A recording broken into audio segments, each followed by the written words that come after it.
अस्सलाम वालेकुम स्टूडेंट्स, आपका सब्जेक्ट है फाइनेंशियल अकाउंटिंग कोड 5418 और आपकी कोर्स बुक का यूनिट 2 आपके सामने डिस्प्लेड है जो कि है adjusting accounts and completion of accounting cycle. इससे पहले हमने बात की कि जो यूनिट 1 के अंदर अकाउंटिंग साइकिल से क्या मुराद है। सबसे पहले अकाउंटिंग ट्रांजैक्शंस को जर्नल में रिकॉर्ड किया जाता है जो फर्स्ट बुक ऑफ एंट्री होती है। फिर जर्नल से लेजर में पोस्टिंग की जाती है, लेजर में इंडिविजुअल अकाउंट्स बनाए जाते हैं सारे। देन उसके बाद ट्रायल बैलेंस बनाया जाता है। तो ट्रायल बैलेंस तक हम लास्ट टाइम देख चुके हैं। अब उससे आगे बात है कि ट्रायल बैलेंस में अंदर फिर कुछ एडजस्टमेंट्स की जाती हैं। अभी हम उन एडजस्टमेंट्स को देखेंगे और फिर एडजस्टेड ट्रायल बैलेंस बना के आगे फाइनली फाइनेंशियल स्टेटमेंट्स बनाई जाती हैं और फाइनेंशियल स्टेटमेंट्स में हमारा अकाउंटिंग साइकिल कंप्लीट होता है। तो अगर हम एडजस्टमेंट्स की बात करें, कौन कौन सी एडजस्टमेंट्स अकाउंटिंग डाटा में की जाती हैं, तो एडजस्टमेंट्स इसलिए की जाती है कि हम सारी अकाउंटिंग का काम कर रहे होते हैं अक्रूवल बेसिस पे। अक्रूवल बेस से मुराद ये है कि हम कैश बिजनेस में आए या ना आए, हम एंट्री रिकॉर्ड कर रहे होते हैं। जैसे आपने सेल्स की, कैश रिसीव हो या ना हो, आप अकाउंट रिसीवेबल के हिसाब से एंट्री कर देते हैं। इस तरह आपने परचेजेस की, अगर आपने कैश नहीं भी पे किया आप तब भी एंट्री रिकॉर्ड करते हैं। तो इन सारे एस्पेक्ट्स को रिकॉर्ड करने के लिए कुछ एडजस्टिंग एंट्रीज होती हैं। ये निजी इनमें कुछ ऐसे ट्रांजैक्शन और इवेंट होते हैं जो एक से ज्यादा अकाउंटिंग पीरियड पे भी उनके इफेक्ट्स जा रहे होते हैं। तो इनको हमने रिकॉर्ड करना बहुत जरूरी होता है ताकि हम उस जिस पीरियड का एक्सपेंस है उस पीरियड के रेवेन्यू से उसको मैच कर सकें। इनमें होते हैं ये प्रीपेड एक्सपेंस, वो एक्सपेंस जो हमने एडवांस में पे किए होते हैं। अक्रूड एक्सपेंस, जिनके लिए हमने पेमेंट्स अभी करनी होती हैं। अनअर्न्ड रेवेन्यू, वो रेवेन्यू जो अभी हमने कमाया नहीं है, सर्विसेज नहीं दी लेकिन पैसे हमें एडवांस में मिल गए हैं। और अक्रूड रेवेन्यू, ये वो रेवेन्यू होता है कि लोगों ने अभी तक हमें पैसे नहीं दिए लेकिन हमने उनको सर्विसेज प्रोवाइड कर दी हैं, ये चीजें उनको भेज दी हैं। तो इनकी फिर इफेक्ट्स भी याद रखने। प्रीपेड एक्सपेंस का इफेक्ट जो इनकम स्टेटमेंट में पड़ता है, डेबिट करते हैं एक्सपेंस को और क्रेडिट करते हैं प्रीपेड एक्सपेंस को। तो ये एक टेबल यहाँ पे बना हुआ है, इसको आगे जब हम प्रैक्टिस करते हैं तो आपके समझ में आ जाएगा। सबसे पहले प्रीपेड एक्सपेंस की बात करते हैं। वो एक्सपेंस जो हमने वक्त से पहले दे दिया, जैसे हमने अगर 6 महीने का एडवांस रेंट पे कर दिया तो हम क्या करते हैं, प्रीपेड रेंट अकाउंट डेबिट, इसको हम एज ए फिर ऐसा ट्रीट करते हैं कि हमने एडवांस में रेंट इतना पे कर दिया और कैश को हम क्रेडिट कर देते हैं क्योंकि कैश के जरिए पे किया। अब फर्ज करें वो जो 10 महीनों का रेंट हमने पे किया है या 6 महीनों का रेंट पे किया है, तो जब वो 6 महीने का टाइम गुजर जाएगा तो उस वक्त हम क्या करेंगे, या जितना टाइम भी वो रेंट पीरियड का गुजर जाएगा तो जितना रेंट एक्चुअल बनता होता है उस रेंट एक्सपेंस को डेबिट कर देंगे और प्रीपेड रेंट उतनी अमाउंट से क्रेडिट कर देंगे कि इतना रेंट के बदले में हम वो बिल्डिंग यूज कर चुके हैं। तो ये प्रीपेड एक्सपेंसेस की नेचर होती है। इसमें जैसे इस तरह डेप्रिसिएशन अकाउंट होता है, एसेट्स की वैल्यू में ऐसा ऐसा कमी आ रही होती है, प्लांट और मशीनरी, तो डेप्रिसिएशन एक्सपेंस अकाउंट डेबिट और कम्युनिटी डेप्रिसिएशन क्रेडिट करते हैं। इस तरह कुछ अक्रूड एक्सपेंसेस होते हैं, जब वो एक्सपेंसेस होते हैं जो जिनसे हम खिदमात ले चुके होते हैं, हमने बिजनेस में उनसे बेनिफिट ले लिया होता है लेकिन पेमेंट नहीं की होती, तो उसको कैसे रिकॉर्ड करते हैं, उसकी जर्नल एंट्री को सैलरीज एक्सपेंस अकाउंट को हम एज एक्सपेंस रिकॉर्ड कर देते हैं डेबिट, और अक्रूड सैलरीज को क्रेडिट कर देते हैं। अक्रूड सैलरी से मुराद लायबिलिटी है, लायबिलिटी बढ़ रही हो तो क्रेडिट करते हैं और जब इनको पे करेंगे तो फिर उसको डेबिट कर देंगे। जैसे यहाँ पे आप देखें हमने इसको पे कर दिया तो अक्रूड सैलरीज अकाउंट 50,000 से डेबिट, यानी ये जो हमारे जिम्मे सैलरी थी हमने पे कर दी और कैश को हमने क्रेडिट कर दिया, कैश में कमी हो रही है। इसका अनअर्न्ड रेवेन्यू है, ये वो रेवेन्यू है जिसके लिए कैश तो रिसीव हो चुका है लेकिन अभी उसके बदले में हमने चीजें या सर्विसेज प्रोवाइड नहीं की। तो इस सूरत में हम क्या करेंगे, कैश अकाउंट डेबिट, क्योंकि कैश तो रिसीव हो गया है, और अनअर्न्ड रेवेन्यू अकाउंट क्रेडिट, ये इसे हम एज ए लायबिलिटी रिकॉर्ड कर देंगे और जब वो हम इस रेवेन्यू के बदले में सर्विसेज परफॉर्म कर देंगे या चीजें भेज देंगे तो फिर इसको हम डेबिट कर देंगे। जैसे नेक्स्ट 7 जुलाई की ट्रांजैक्शन में यहाँ पे एग्जांपल दी गई है, अनअर्न्ड रेवेन्यू को 50,000 से हमने डेबिट कर दिया क्योंकि हमने इसके बदले में चीजें दे दी, और अर्न्ड रेवेन्यू क्रेडिट कर देंगे, ये वो रेवेन्यू है जो एक्चुअली अब हमारे बिजनेस में रिकॉर्ड होना चाहिए। इस तरह अक्रूड रेवेन्यू है, ये वो रेवेन्यू है कि जिसके बदले में हमने सर्विसेज परफॉर्म कर दी हैं लेकिन अभी तक हमें रिसीव नहीं हुआ। तो इस सूरत में हम क्या करेंगे, प्रोफेशनल फी रिसीवेबल डेबिट कर देंगे और प्रोफेशनल फी अर्न अर्न से मुराद इसको इनकम या रेवेन्यू अकाउंट में करके क्रेडिट कर देंगे, और उसके बाद जब ये अमाउंट इसके बदले में हमें रिसीव हो जाएगी तो कैश अकाउंट को डेबिट कर देंगे, और प्रोफेशनल फी रिसीवेबल जो हमने ऊपर रिसीवेबल की एंट्री डेबिट की थी उसको क्रेडिट कर देंगे। तो इस तरह करके ये एडजस्टिंग एंट्रीज हम करते हैं। एडजस्टिंग एंट्रीज करने के बाद हम फिर फाइनेंशियल स्टेटमेंट्स तैयार करने की तरफ जाते हैं, और एडजस्टिंग एंट्रीज के इफेक्ट ट्रायल बैलेंस पे हमारे रिफ्लेक्ट होते हैं। किस तरह रिफ्लेक्ट होते हैं मैं अभी आपको दिखाता हूँ। सपोज ये 2.1 एग्जांपल है वाली ट्रेडिंग कंपनी की, ये अनएडजस्टेड ट्रायल बैलेंस है, अभी इसमें एडजस्टमेंट्स नहीं हुई। तो ट्रायल बैलेंस वैसे ही है जैसे हमने लास्ट यूनिट में देखा, उसमें सीरियल नंबर है, पर्टिकुलर्स हैं, सारे अकाउंट्स के नाम लिखे हुए हैं, जितने भी लेजर के इंडिविजुअल अकाउंट होते हैं उनके नाम होते हैं, और हर एक का जो डेबिट या क्रेडिट बैलेंस है जो हम उनके लेजर अकाउंट से पोस्ट करते हैं वो लिखे होते हैं, और इसके दोनों साइडें बराबर होती हैं अगर हम टोटल करते हैं तो। अब इसके अंदर एडजस्टमेंट्स होंगी। एडजस्टमेंट से मुराद ये कुछ एडजस्टमेंट लिखी हुई हैं, ये 1 बाय 1 होती जाएंगी, और इसको हम एडजस्टमेंट्स का 2 और कॉलम क्रिएट कर देंगे, और इन अमाउंट्स को हम फिर एडजस्ट करते जाएंगे, किसी में हम प्लस करेंगे और किसी में हम माइनस करेंगे डिपेंडिंग अपॉन द सिचुएशन। अच्छा, फिर जैसे पहली एडजस्टमेंट है rent of 3 lakh pay to the landlord is for 2 months February and March. तो जो रेंट इधर आ रहा है आपके साथ ऊपर, अगर आप यहाँ पे रेंट एक्सपेंस की बात करें तो ये 2 महीने के लिए 30,000 का रेंट एक्सपेंस है। अब इसको हम यहाँ पे एडजस्टिंग एंट्रीज में क्या करेंगे, प्रीपेड रेंट अकाउंट हम डेबिट कर देंगे 15,000 से, और रेंट एक्सपेंस अकाउंट क्रेडिट कर देंगे 15,000 से, क्योंकि टोटल वहाँ पे रेंट जो है वो दिया हुआ है 30,000। तो 30,000 का जो रेंट है, और ये तो क्योंकि 2 महीने का रेंट है सिर्फ, तो इसको हम 2 महीने के हिसाब से एडजस्ट कर देंगे। ये यहाँ पे 30,000 का रेंट था, और ये सिर्फ फरवरी और मार्च के लिए पे किया गया है, तो इसको इसका हाफ हम कर देंगे। उसके बाद डेप्रिसिएशन है जी 10% फर्नीचर और कंप्यूटर के लिए। तो फर्नीचर और कंप्यूटर का अकाउंट यहाँ पे देखते हैं जी, फर्नीचर अकाउंट, कंप्यूटर अकाउंट 60,000 और 70,000, तो 10% हमने इनको डेप्रिसिएट करना है। क्या करेंगे, 60,000 को भी 10% से मल्टीप्लाई किया, और 1 महीने की डेप्रिसिएशन निकाल दी 1/12 करके। इस तरह 70,000 को भी 10% से मल्टीप्लाई किया और 1 महीने की डेप्रिसिएशन निकाल दी। तो ये जो डेप्रिसिएशन आ गई है 1083 की, इसकी एंट्री ऐसे करेंगे, डेप्रिसिएशन एक्सपेंस अकाउंट डेबिट और अकमुलेटेड डेप्रिसिएशन क्रेडिट।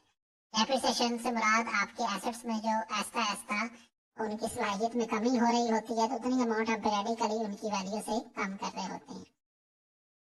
अच्छा, उसके बाद हर एडजस्टिंग एंट्री के लिए हमने पहले जर्नल एंट्री तैयार करनी है। Office supplies at the available at the month after physical checking were found to be worth 5,000। अगर आप इधर ऑफिस सप्लाईज अकाउंट देखें तो ये है 8,000 का, और आप जब हमने फिजिकल चेक की तो वो बनी है 5,000 की। तो अब क्या करेंगे, सप्लाईज एक्सपेंस अकाउंट डेबिट 3,000 से, क्योंकि 3,000 की अब वो सप्लाईज या तो लास्ट हो गई हैं या खराब हो चुकी हैं। तो सप्लाईज एक्सपेंस अकाउंट डेबिट 3,000 से और सप्लाईज अकाउंट क्रेडिट 3,000 से, यानी इतनी वो सप्लाईज कम हो गई हैं। उसके बाद इंटरेस्ट इनकम का आप अकाउंट देखें, 8,000 has been due on the cash balance available on the bank account. Bank account में 8,000 रुपया जो हमारा है उसमें हमारे अभी इंटरेस्ट हमें मिलना चाहिए, तो उसकी हम एंट्री कैसे करेंगे, इंटरेस्ट रिसीवेबल अकाउंट डेबिट और इंटरेस्ट इनकम अकाउंट क्रेडिट अभी तक हमें मिला नहीं है, तो इसलिए हमने इंटरेस्ट रिसीवेबल अकाउंट क्रिएट कर दिया और इंटरेस्ट इनकम अकाउंट 8,000 से कर दिया। फिर अकाउंट सैलरीज हैं जी, सैलरीज एक्सपेंस अकाउंट 12,000 से हमने डेबिट कर दिया और अभी तक पे नहीं की, अकाउंट सैलरीज को 12,000 से ऐड कर देंगे। ये ई पॉइंट वाली एडजस्टिंग एंट्री है। इस तरह रेंटल इनकम अकाउंट है जी, उसको हमने डेबिट कर लिया 10,000 से। अगर आप लास्ट एडजस्टमेंट्स देखें तो यहाँ पे दी हुई है rental income 10,000 was received in advance. तो मार्च अप्रैल की रेंटल इनकम एडवांस में हमें रिसीव होगी, तो रेंटल इनकम अकाउंट डेबिट और unearned rental income account credit कर दिया। ये वो हमने रेंटल इनकम एडवांस में रिसीव कर लिया और एज ए लायबिलिटी इसको रिकॉर्ड कर दिया अनअर्न्ड के तौर पे। अच्छा, ये जितनी ट्रांजैक्शंस हमने डेबिट और क्रेडिट में रिकॉर्ड की हैं, अब हमने क्या करना है, एडजस्टेड ट्रायल बैलेंस के अंदर इनका इफेक्ट दिखाना है। तो ये अनएडजस्टेड ट्रायल बैलेंस है, ये वही है जो पिछले पेज पे दिया हुआ था। अब ये एडजस्टमेंट्स वो हैं, ये दरमियान वाले जो दो कॉलम है डेबिट और क्रेडिट के, कि ये वो एडजस्टमेंट्स हैं जो हमने की। अब हमने जर्नल एंट्रीज देखते जाना और साथ साथ ये ABCD लिखा हुआ, जो जो ट्रांजैक्शन वहाँ पे A में थी, B में थी, उसके इफेक्ट जिस जिस अकाउंट पे आ रहे हैं वो उसके सामने शो किए। मैं मिसाल देता हूँ, पहले रेंट एक्सपेंस का अकाउंट था 30,000 का, तो वो जैसे पता चला कि वो 2 महीने का रेंट है, हाफ उसका यहाँ पे आ जाएगा 15,000, हमने जर्नल एंट्री भी की, तो यहाँ पे वो रेंट एक्सपेंस अकाउंट क्रेडिट हुआ 15,000 से, वो आ गया, और इधर से प्रीपेड रेंट अकाउंट हमने डेबिट किया हुआ था, वो हमने यहाँ पे भी उसको डेबिट कर दिया। इस तरह बी वाली ट्रांजैक्शन अगर आप देखें, तो बी वाली ट्रांजैक्शन में हमने क्या किया, हमने डेप्रिसिएशन रिकॉर्ड की, अक्यूमुलेटेड डेप्रिसिएशन बी 1083 से आप देख रहे हैं यहाँ पे दर्ज हुई है, और डेप्रिसिएशन एक्सपेंस को हमने डेबिट किया। इस तरह सी वाली ट्रांजैक्शन आप देखें, हमने डेबिट किया सैलरी सप्लाईज एक्सपेंस अकाउंट को 3,000 से। जी स्टूडेंट्स, हम यूनिट 2 की बात कर रहे थे फाइनेंशियल अकाउंटिंग के एडजस्टेड ट्रायल बैलेंस पे, और हमने एडजस्टमेंट्स की एंट्रीज कर दी थी, और इनको हम एडजस्टेड ट्रायल बैलेंस के साथ साथ दर्ज कर रहे थे कि किस किस अकाउंट में क्या क्या चीजें आती हैं। अच्छा, अगर कुछ अकाउंट वहाँ पे क्रिएट ना हुए हो तो आप नीचे इन अकाउंट को खुद से क्रिएट कर सकते हैं। जब हमने ये जर्नल एंट्रीज की है ना, ये जर्नल एंट्रीज जो हमने ऊपर की हैं, तो इनसे मुतालिका अगर तो अकाउंट क्रिएट हुआ है पहले, जो ट्रायल बैलेंस में ऊपर आपको नजर आएगा यहाँ पे, तो अगर तो यहाँ पे उससे मुतालिका अकाउंट क्रिएट हुआ है तो फिर उससे मुतालिका अकाउंट के सामने ही हम उसके एडजस्टमेंट करेंगे। अगर उससे मुतालिका अकाउंट नहीं है तो अकाउंट हेड हम खुद से क्रिएट कर देंगे और उसके सामने एडजस्टमेंट्स में ये अमाउंट लिख देंगे। इस तरह डी वाली ट्रांजेक्शन आप देखें, डी में डेबिट किया है इंटरेस्ट रिसीवेबल अकाउंट को 8,000 से, और क्रेडिट किया है इंटरेस्ट इनकम अकाउंट को। इसी तरह ई में हम देखें तो ई में हमने डेबिट किया है सैलरीज एक्सपेंस अकाउंट को 12,000 से, और क्रेडिट किया है अकाउंट सैलरीज अकाउंट को। इस तरह एफ में अगर आप देखें, ये ट्रांजैक्शन ऊपर जैसे हमने जर्नल में की है वैसे ही उन्हीं के ही डेबिट और क्रेडिट हम यहाँ पर रिफ्लेक्ट कर रहे हैं। रेंटेबल इनकम अकाउंट डेबिट हुआ 10,000 से, और अन रेंटेबल इनकम अकाउंट क्रेडिट हुआ 10,000 से। अब हमने क्या करना है कि एडजस्टमेंट्स हो गई हैं। अब ये जो एडजस्टेड अनएडजस्टेड ट्रायल बैलेंस के डेबिट और क्रेडिट बैलेंसेस हैं इन सब के, उनके अंदर इनको हम एडजस्ट करेंगे, और एडजस्ट करने के बाद एडजस्टेड ट्रायल बैलेंस के हम बैलेंसेस रिपोर्ट करेंगे। जैसे पहला है कैश अकाउंट का बैलेंस 570 है, इसमें कोई एडजस्टमेंट नहीं, ये एज इट इज रिपोर्ट होगा। दूसरा है जी अली कैपिटल अकाउंट 650 का, इसमें भी कोई एडजस्टमेंट नहीं। इस तरह अब पहले जो एडजस्टमेंट नीचे आ रही है वो रेंट एक्सपेंस अकाउंट में आ रही है, 30,000 का है तो 15,000 का रिकॉर्ड हो गया, और 15,000 का मजीद अभी बाकी रहता है रेंट एक्सपेंस, तो ये एक्चुअली रिकॉर्ड हो गया है। इस तरह सप्लाईज अकाउंट है 8,000 की, तो उसमें पता चला 3,000 क्रेडिट हो गई, तो डेबिट 8,000 था, क्रेडिट 3,000 है, तो बाकी बच गया 5,000। इस तरह रेंटल इनकम अकाउंट है, पहले क्रेडिट 10,000 का था, अब उसमें 10,000 का डेबिट हो गया है, तो यहाँ पे 10 और 10 आपस में क्रॉस कर देंगे और कोई अमाउंट यहाँ पे नहीं आएगी। इस तरह अकाउंट रिसीवेबल 135 का था, इसमें कोई एडजस्टमेंट नहीं, वो इसी तरह आएगी। सेल्स का अकाउंट है, इस तरह इनमें कोई एडजस्टमेंट नहीं। अगर सैलरी एक्सपेंस के अकाउंट में एडजस्टमेंट है, जैसे वो डेबिट की 12,000 की, मजीद एडजस्टमेंट के अंदर डेबिट 12,000 हो गया, तो टोटल हो गया 24,000। इस तरह प्रीपेड रेंट अकाउंट है, पहले इसमें कोई ट्रांजैक्शन नहीं थी, 15,000 है, तो अब यहाँ पे 15,000 आ गया। तो नीचे जितनी भी ट्रांजैक्शन हैं वो पहले ये अकाउंट हेड एडजस्ट नहीं करते थे, ये जो अब मैंने हाईलाइट किए हुए, इनको सिर्फ एडजस्टमेंट्स के अंदर हमने बताया, तो इनके बैलेंसेस साथ उसी तरह हम रिफ्लेक्ट कर रहे हैं एडजस्टेड ट्रायल बैलेंस के अंदर। अब ये जो एडजस्टेड ट्रायल बैलेंस के बैलेंसेस हैं जो यहाँ पे आए हुए हैं लास्ट 2 कॉलम्स में, इनको हम फाइनेंशियल स्टेटमेंट के अंदर रिपोर्ट करेंगे। फाइनेंशियल स्टेटमेंट से मुराद इनकम स्टेटमेंट और बैलेंस शीट, और यहाँ पे याद रहे दोनों साइडों के टोटल अब भी बराबर है, जो एडजस्टेड ट्रायल बैलेंस है after making the entries for the adjustments. अब फाइनेंशियल स्टेटमेंट्स के अंदर कैसे बनाएंगे जी? फाइनेंशियल स्टेटमेंट से हम हमारी मुराद होती है जी इनकम स्टेटमेंट। इनकम स्टेटमेंट कैसे बनाएंगे? कंपनी का नाम लिखा और मंथ लिखा। इसका तरीका ये होता है कि सबसे पहले लिखते हैं आप रेवेन्यू, सेल्स रेवेन्यू है हमारा 525 का, लेस करते हैं कॉस्ट ऑफ गुड्स सोल्ड, ये 410 की है, ये आ गई हमारी ग्रॉस इनकम या ग्रॉस प्रॉफिट, उसके बाद ऑपरेटिंग एक्सपेंस माइनस करते हैं, जैसे कैरेज एक्सपेंस है, रेंट एक्सपेंस है, एडवर्टाइजिंग एक्सपेंस, जितने भी एक्सपेंसेस हैं उन सबको माइनस किया तो ये आ गई ऑपरेटिंग इनकम हमारी। इसमें ऐड किया इंटरेस्ट इनकम तो ये आ गई जी हमारी नेट इनकम या नेट प्रॉफिट। तो ये होती है जी इनकम स्टेटमेंट। बाद दफा इसे प्रॉफिट एंड लॉस अकाउंट भी कहते हैं, उस सूरत में इसका फॉर्मेट चेंज हो जाता है। इसके जरिए हम मालूम करते हैं कि हमारे रेवेन्यू कितने थे और उसमें से एक्सपेंसेस माइनस करते हैं और नेट इनकम हमारे सामने आती है। तो इसका फॉर्मेट अपने पास आप लोगों ने नोट कर लेना। फिर होती है कि statement of owner equity.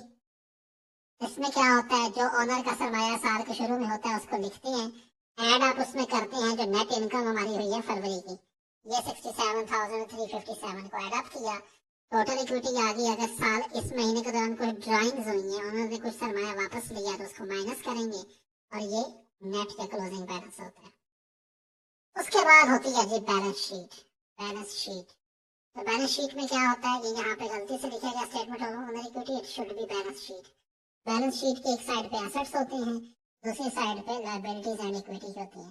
Assets ये वही है जैसे अकाउंटिंग क्वेश्चन में हमने पढ़ा, एसेट्स क्या क्या होते हैं, जैसे cash, account receivable, supplies, inventory, prepaid rent, ये भी एसेट है। इंटरेस्ट रिसीवेबल, अकाउंट रिसीवेबल, ये सब कुछ जो होते हैं, कंप्यूटर, ये सब कुछ जो है ये हमारे एसेट्स हैं। इनका नीचे हम टोटल कर देंगे। याद रहे एसेट्स की जो फर्नीचर और कंप्यूटर की कास्ट में से हमने डेप्रिसिएशन या कम्युलेटेड डेप्रिसिएशन माइनस की होती है। दूसरी साइड पे आती है लायबिलिटीज एंड इक्विटी। लायबिलिटी से मुराद अकाउंट्स पेएबल, अक्रूड सैलरी, हर वो चीज जो हमने किसी को पे ऑफ कर दी, अनअर्न्ड रेंटल इनकम। और फिर ओनर इक्विटी, ये वो ओनर इक्विटी है जो यहाँ पे आई हुई है, इसका क्लोजिंग बैलेंस हमने यहाँ पे शिफ्ट किया है। तो इसका भी साइड का टोटल किया तो ये भी ये आ गई। तो बैलेंस शीट की दोनों साइडें आपस में बराबर होती हैं। ठीक है, आपने चेक करना हो कि आपने ठीक बनाई है तो इसके ये बैलेंसेस चेक कर दें। तो बैलेंस शीट जितने एसेट्स होते हैं ये कहाँ से आते हैं, या लायबिलिटी से आते हैं या ओनर इक्विटी से आते हैं। तो इसका पैटर्न भी अपने पास नोट कर दें, इसे हम बैलेंस शीट कहते हैं। अच्छा, ये बैलेंसेस आए कहाँ से हैं, ये जो यहाँ पे रिफ्लेक्ट में है, यहाँ से यहाँ कहाँ से आए हैं, या इनकम स्टेटमेंट के अंदर ये कहाँ से आए हैं, आए ये वहीं से आए जी। ये है जी एडजस्टेड ट्रायल बैलेंस। यहाँ पे जो बैलेंस है इन्हीं को हमने शिफ्ट किया है। एडजस्टेड ट्रायल बैलेंस के अंदर पांचों तरह के एलिमेंट होते हैं। इसमें एसेट्स भी होते हैं, एक्सपेंसेस भी होते हैं। एसेट और एक्सपेंसेस के डेबिट बैलेंस होते हैं। और अगर क्रेडिट साइड देखें तो यहाँ पे लायबिलिटी भी होती है, इनकम भी होती है और इक्विटी भी होती है। तो ये जो पांचों अकाउंटिंग एलिमेंट्स हैं जिनका हमने फर्स्ट यूनिट में जिक्र किया था, ये पांचों elements of accounting trial balance के अंदर मौजूद होते हैं। अब हमने उनके एडजस्टेड ट्रायल बैलेंस के जो बैलेंसेज होते हैं, इनकम और एक्सपेंस के जो बैलेंसेज हैं, उनको उठा के हमने इनकम स्टेटमेंट के अंदर रिप्रेजेंट करना होता है। आप देख रहे हैं यहाँ पे सिर्फ रेवेन्यूज और एक्सपेंसेस की बात की जा रही है और उनकी क्लोजिंग बैलेंस जो एडजस्टेड ट्रायल बैलेंस में है आफ्टर मेकिंग एडजस्टमेंट्स, उनको हमने यहाँ पे रिपोर्ट किया है। और बैलेंस शीट के अंदर कौन कौन से क्लोजिंग बैलेंस आएंगे, एसेट्स के आएंगे और दूसरी साइड पे लायबिलिटीज और इक्विटी के आएंगे। तो इस तरह ट्रायल बैलेंस के अंदर जो पांचों एलिमेंट ऑफ अकाउंट्स के बैलेंसेस को हमने एडजस्ट किया था, तीन elements of accounts asset, liability और इक्विटी को बैलेंस शीट के अंदर रिपोर्ट कर देंगे इस फॉर्मेट में, और दो एलिमेंट्स ऑफ अकाउंट्स जो रेवेन्यूज और एक्सपेंसेस हैं उन्हें यहाँ पे रिपोर्ट कर दें। और बीच में एक ये बनेगी स्टेटमेंट ऑफ ओनर इक्विटी, जो सिर्फ ओनर की इक्विटी में जो चेंजेस आ रही हैं after making the changes with the profit. तो ये इस पैटर्न पे हम इसको बना रहे होते हैं। अब याद रहे ये जो दो चीजें हम बना रहे हैं, इनकम स्टेटमेंट इसमें रेवेन्यूज में से एक्सपेंस माइनस कर रहे हैं, और बैलेंस शीट, इनको हम फाइनेंशियल स्टेटमेंट्स कहते हैं और ओनर इक्विटी स्टेटमेंट भी इसके साथ ऐड होती है, इनको हम फाइनेंशियल स्टेटमेंट्स कहते हैं। अभी यहाँ पे ये जो कैश फ्लो स्टेटमेंट्स हैं, अभी मैं आपको ये साथ ये नहीं करवा रहा, थोड़ी सी ये कम्प्लेक्स हैं, हम आगे वाले यूनिट्स में जाके इसको करेंगे। अभी आप कैश फ्लो स्टेटमेंट को छोड़ दें फिलहाल। अच्छा, फिर आगे है जी वर्कशीट एज ए टूल। आपको करने की जरूरत नहीं है, हमने जब ट्रायल बैलेंस किया उसमें एडजस्टमेंट्स की और आगे एडजस्टेड ट्रायल बैलेंस बना तो काफी है। अब सॉफ्टवेयर के अंदर काम और क्विकली होता है। ये पुराना मेथड था जब पेपर बेस्ड अकाउंटिंग होती थी, तो वर्कशीट के अंदर ये सारा काम होता था। होती क्या थी वर्कशीट, मैं आपको दिखा देता हूँ। इस साइड पे इसी तरह सारे अकाउंट लिखे जाते थे, वही अनएडजस्टेड ट्रायल बैलेंस जो लेजर के बाद बैलेंसेस रिपोर्ट होते थे वो यहाँ लिखे जाते थे, फिर एडजस्टमेंट्स की जाती थी, वही एडजस्टमेंट जिनकी एंट्रीज अभी हमने की, उसके बाद बनाया जाता था जी ये एडजस्टेड ट्रायल बैलेंस। ये वही एडजस्टेड ट्रायल बैलेंस है जो पीछे दिया हुआ है, जिसको देख के हमने इनकम स्टेटमेंट बनाई है और बैलेंस शीट बनाई है। तो पहले होता क्या था कि एक ही वर्कशीट के अंदर इनकम स्टेटमेंट के बैलेंसेस, यानी इनकम स्टेटमेंट में से सिर्फ वो वाले बैलेंसेस इनकम स्टेटमेंट में फॉरवर्ड किए जाते थे जो इनकम या एक्सपेंस से मुताल्लिक है। डेबिट साइड पे सारे एक्सपेंस होते थे और क्रेडिट साइड पे इनकम होती थी। तो इनको रिपोर्ट करने के बाद ये नीचे अमाउंट लिख दी जाती थी और यहाँ पे नेट इनकम बैलेंसिंग फिगर के तौर पे मालूम कर दी जाती थी। ये ऐसे ही है जैसे हमने पिछले स्टेटमेंट में मालूम की कि ये हमारे टोटल एक्सपेंसेस हैं, ये टोटल इनकम है 533 की, तो ये बैलेंसिंग 6 ये अमाउंट आ गई है, तो ये हमारी बन गई है जी इनकम स्टेटमेंट। इसी तरह बैलेंस शीट के अंदर डेबिट साइड पे एसेट्स के बैलेंस सारे शिफ्ट किए जाते थे जो यहाँ पे एडजस्टेड ट्रायल बैलेंस में दिए होते थे, और क्रेडिट साइड पे लायबिलिटीज और इक्विटी के बैलेंसेस शिफ्ट किए जाते थे, और एंड पे जाके प्रॉफिट को इक्विटी में एडजस्ट किया जाता था और इस तरह दोनों साइडें आपस में बराबर होती थी। तो ये पुराना एक वे था काम करने का, जिसमें अनएडजस्टेड ट्रायल बैलेंस जो लेजर के बाद बैलेंसेस को पोस्ट करने के बाद बनता था, उसमें एडजस्टिंग एंट्रीज की, एडजस्टेड ट्रायल बैलेंस बनाया और उसके बाद इनकम स्टेटमेंट और बैलेंस शीट बनाई। ये भी एक वे है काम करने का और आपको इसकी समझ होनी चाहिए कि ये किस तरह ऑपरेट करता है। लेकिन ये आप वर्कशीट का पैटर्न आपको पेपर पॉइंट ऑफ व्यू से करने की जरूरत नहीं। आप नॉर्मल जो हमने इनकम स्टेटमेंट बनाई और बैलेंस शीट बनाई एडजस्टिंग एंट्रीज करने के बाद उसको समझ लें तो वो काफी होगा।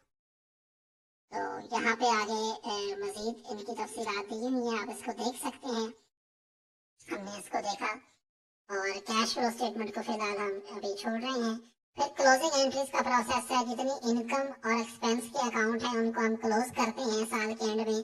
साल जब शुरू होता है तो ये एक्सपेंस और इनकम के अकाउंट शुरू होते हैं और जब साल खत्म होता है तो इनको हम क्लोज करके इनके बैलेंस